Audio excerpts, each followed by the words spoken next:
No one on Flight 271 noticed seat 12 degrees Fahrenheit at first, because the most dangerous passengers don't look dangerous at all. But when the pilot himself walked out of the cockpit, stopped in the aisle, and said 5 cold words, "Seat 12 degrees Fahrenheit, identify yourself," every sound on that plane died. And when the call sign came, even the pilot forgot how to breathe. Before we begin, subscribe now, because this story will change the way you look at ordinary people forever. It will show you that power doesn't always wear a uniform, and sometimes the person everyone ignores is the one everyone should fear. Flight 271 had been in the air for 1 hour and 17 minutes when Captain Daniel Mercer first noticed her name. The cockpit was calm, almost boring, the autopilot humming its quiet promise of control as the Airbus A320 sliced cleanly through the endless blue over the Atlantic. Daniel had flown for 23 years. He had seen storms that snapped lightning like broken bones, engines that coughed and died, passengers who screamed, prayed, and fainted. But nothing in those 23 years had ever made his stomach tighten the way that name did. It wasn't the name itself. It was the absence of everything around it. No passenger history, no frequent flyer record, no booking origin, just a seat number, 12 degrees Fahrenheit, and a blank. "That's not possible," Daniel muttered. His first officer, Kevin Hall, glanced over. "What's not possible?" Daniel didn't answer immediately. His fingers hovered over the screen, scrolling again, hoping it would change. It didn't. Seat 12 degrees Fahrenheit existed, but the person in it didn't. Daniel had learned long ago to trust the small feelings, the quiet warnings. Aviation wasn't about reacting to disasters.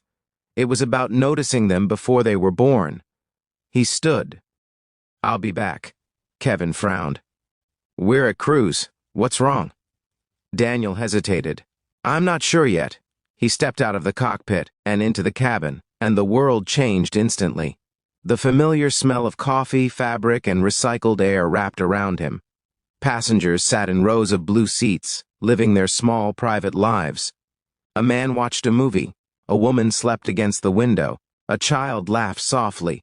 Normal, all of it normal, except seat 12 degrees Fahrenheit. She was smaller than he expected. A girl, maybe 9 years old, brown hair tied back in a simple ponytail, green shirt under a beige cardigan, hands folded neatly in her lap. She wasn't watching a movie. She wasn't sleeping. She was watching him, directly, calmly, like she had been waiting. Daniel felt something cold slip into his chest. He stopped beside her row. "Excuse me," he said gently. "Are you traveling alone?" Her voice was soft. "Yes." He forced a professional smile. "What's your name?" She tilted her head slightly. "You already know." The words were simple, but something in them felt wrong. Behind him, passengers had begun to notice the shift in tone, the pilot standing in the aisle, the quiet tension spreading like invisible smoke. Daniel's training told him to remain calm, but his instincts told him something else, something older, something deeper. He lowered his voice. "Seat 12 degrees Fahrenheit, identify yourself." The girl studied him for a moment, not like a child, like an equal, like a test. Then she leaned forward slightly and whispered 2 words, "Falcon 1." Daniel's heart stopped. The name slammed into him like a physical force. Falcon 1 wasn't just a call sign. It was a ghost, a legend, a clearance level so high it didn't officially exist. It belonged to one person. And that person was not a 9-year-old girl. It was impossible. It had to be. But the way she said it, the way she looked at him, she wasn't lying. Behind him, Kevin's voice crackled over the intercom. "Captain, you need to get back here. Now." Daniel didn't move. He couldn't, because the girl was still watching him, and she smiled. Not like a child, but like someone who knew exactly what was about to happen next. Daniel Mercer had faced emergencies at 30,000 feet before, but never one that followed him with small, quiet footsteps and the sound of his own pulse roaring in his ears. He turned away from seat 12F because his training demanded it, but every instinct screamed at him not to turn his back on that child. "Falcon 1, the words echoed in his skull like a warning siren. Inside the cockpit, Kevin's face was pale. What the hell is going on? Kevin asked, his voice tight. Daniel shut the cockpit door behind him and stared at the instrument panel, but he wasn't seeing altitude or heading. He was seeing her eyes. Calm, certain, waiting. "We have a problem," Daniel said quietly. Kevin gave a humorless laugh. "You went out to talk to a passenger and came back looking like you saw a ghost. What did she say?" Daniel hesitated. In aviation, words mattered. Once spoken, they became real. She gave a call sign. Kevin frowned. "Okay, what call sign?" Daniel swallowed. Falcon 1. The silence that followed was heavier than anything Daniel had ever felt. Kevin stared at him. "That's not funny. I'm not joking." Kevin shook his head. "Falcon 1 is executive command clearance. That's military, presidential level." "I know." Kevin leaned back, running a hand through his hair. "It's a kid, Daniel. I know." But Daniel didn't believe it. And then the radio crackled. Both men froze. It wasn't unusual for ATC to call, but this sound, this frequency, it wasn't their assigned channel. It cut through the cockpit like a knife. "Flight 271, this is Command Authority. Confirm status of Falcon 1. Daniel's blood turned to ice. Kevin stared at the radio like it had spoken in a dead man's voice. Daniel hesitated. Every rule in aviation told him to verify, to question, to confirm identity, but something deeper told him the people on that radio weren't asking. They were testing. "Command Authority, this is Flight 271, Daniel said carefully. "Confirm your identity." The reply came instantly. "You already know who we are, Captain Mercer." Hearing his name made his fingers tighten on the controls. They knew him, not his flight. Him. Confirm status of Falcon 1. Daniel looked at Kevin. Kevin whispered, "How do they know your name?" Daniel didn't answer. Because he already knew the truth. This wasn't about the plane. This was about her. Daniel pressed the transmit button again. "Falcon 1 is on board." The response was not relief. It was not surprise. It was something worse. It was silence. Long, heavy, and then understood. "Do not deviate from current flight path. Do not interfere. You are being monitored." The transmission ended. Kevin spoke first. "Monitored by who?" Daniel didn't answer. Because outside the cockpit windows, 30,000 feet above the ocean, there was nothing. And yet he had never felt less alone. Significant truth number 1, Daniel realized in that moment, was something most people never understood. Power does not announce itself. Real power watches quietly, reveals itself slowly, and tests you before it trusts you. Kevin shook his head. "This has to be a prank. Some kind of military exercise." Daniel wanted to believe that. But exercises didn't erase passenger records. Exercises didn't put fear into your bones. And exercises didn't wear green shirts and smile like they knew your secrets. Another realization came to him then. Significant truth number 2. The most dangerous moment in any crisis is not when you realize you're in one. It's when you realize you were chosen. Kevin whispered, "What do we do?" Daniel answered honestly. "We fly." Minutes passed, heavy, slow. Every sound felt louder. Every second felt wrong. And then something else happened. The autopilot disconnected. The warning tone filled the cockpit. Daniel grabbed the controls instantly. What the hell, Kevin said. Daniel hadn't touched anything. Neither had Kevin. The plane was still stable. But something had overridden their system. And then 3 letters appeared on the navigation display. F1. Kevin stared. Daniel didn't speak, because he knew. Falcon 1. But the controls were still in his hands. The plane was still his responsibility. And that brought the third significant truth crashing into him. Responsibility doesn't disappear when fear arrives. It becomes heavier, harder, and more important than ever. Behind the cockpit door, he imagined her sitting there, waiting, watching. He made a decision. He stood. Kevin grabbed his arm. "Where are you going?" Daniel answered with quiet certainty. "To get the truth." He stepped out of the cockpit again. The cabin was quieter now. Passengers sensed something was wrong. Fear spreads faster than facts. He walked down the aisle. 1 row, 2 rows, 3, and then he reached seat 12F. She was still there, still calm, still waiting. She looked up at him. "You heard them," she said, softly. Daniel felt his voice shake despite himself. "Who are you?" She studied him, and for the first time her expression changed, not to fear, not to anger, but to something older than both, sadness. And when she spoke, her words would change everything he believed about this flight and himself. Daniel Mercer had spent his entire life believing that every aircraft in the sky obeyed the hands of the pilot, that every destination was a decision, every landing a choice. But as he stood in the aisle beside seat 12F and looked into the eyes of the girl who called herself Falcon 1, he felt that belief slipping away like sand through his fingers. She watched him with a calmness no child should possess.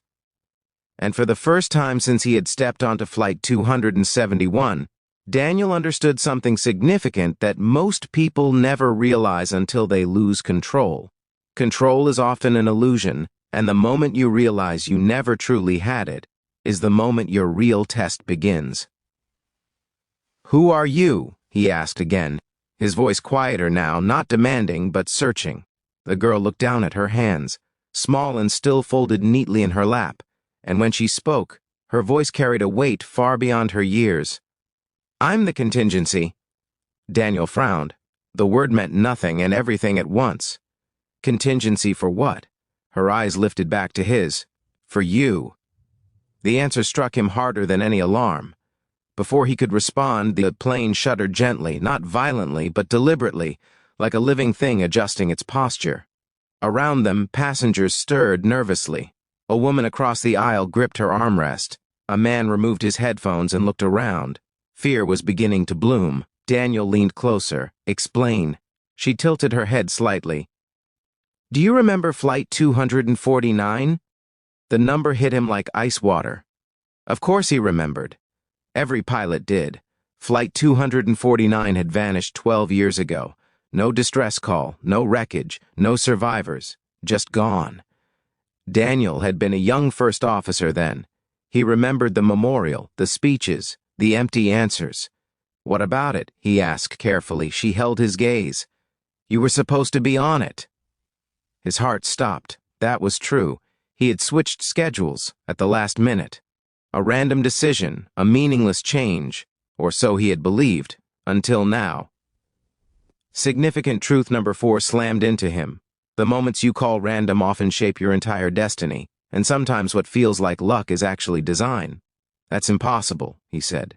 "You're just a child." She didn't react to the words child. Instead, she asked a question of her own. "Do you know why you switched flights?" Daniel opened his mouth to answer, but no words came. He had never questioned it. He had been tired. That was all, or so he told himself. But now doubt crept in. She spoke again. "Because you were not meant to disappear." The cabin lights flickered softly, not enough for panic, enough for notice. Daniel felt sweat on his back. "Who sent you?" She answered simply. "You did." The words made no sense. And yet deep inside, something about them felt true, something he couldn't explain. Significant truth number 5 revealed itself then. Quiet but undeniable. The human mind protects itself with denial because accepting certain truths would change everything you think you are. Behind him, the cockpit door opened. Kevin stood there, his voice tight with urgency. "Daniel, the aircraft is changing course." Daniel turned sharply. "We didn't command that." "I know." Panic was creeping into Kevin's eyes. Daniel turned back to the girl. "Did you do this?" She didn't smile. She didn't look proud. She just said, "It's time." Those 3 words carried the weight of inevitability. Around them, passengers began whispering.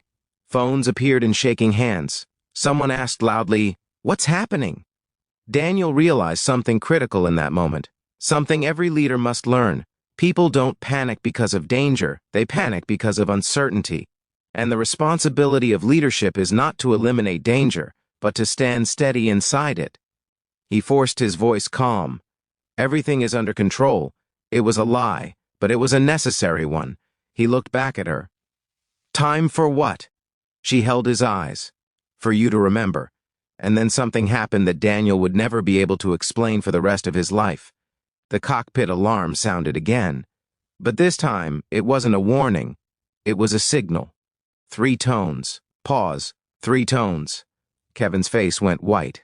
That's a military priority code. Daniel felt his heart pounding. The girl leaned closer and whispered, "They found us." Daniel's mind raced. Found us. Not found me. Us. Significant truth number 6 rose from the fear. Sometimes the question isn't why something is happening to you, but why you are not facing it alone. He realized then, with growing horror and understanding, that seat 12F was never the passenger. She was the reason. And whatever had begun 12 years ago was about to end. The words "they found us" did not echo in the cabin the way they echoed inside Daniel Mercer's mind, because to every other passenger, the world was still something they understood, still something predictable, but to Daniel, reality had begun to peel back its mask, revealing something far older, far more deliberate than coincidence, and as the military priority signal pulsed again through the aircraft systems, he realized the final and most important significant truth of his life. The greatest moment of any human being is not when they discover their purpose, but when they finally accept it. He turned fully toward the girl in seat 12F, his voice barely steady. "Who found us?" She did not hesitate. "The ones who lost you." A cold wave moved through his body. "Lost you. Not lost us. Lost you." His mind fought the implication, but deep inside, something long buried was beginning to move, like a door opening in a dark room he had forgotten existed. The aircraft began a slow, smooth descent, though Daniel had given no such command. Kevin's voice called from the cockpit, strained and afraid. "Daniel, we're descending. I can't stop it." Passengers gasped as they felt it too, that subtle, unmistakable drop, and fear began spreading in earnest now. Whispers turning into questions, questions turning into panic, but Daniel remained still, because he understood now that this moment had nothing to do with altitude, and everything to do with truth. The girl slid out of her seat and stood in the aisle, and for the first time Daniel noticed something he hadn't allowed himself to see before. She was not afraid, not of the plane, not of the descent, not of him. She was only sad. 12 years ago, she said quietly, Flight 249 did not disappear. Daniel's chest tightened. It was taken. The word hung between them, taken. His memories flickered, fragmented images he had dismissed as dreams for over a decade, a different cockpit, a different sky, voices speaking words he couldn't understand, a light too bright to be the sun.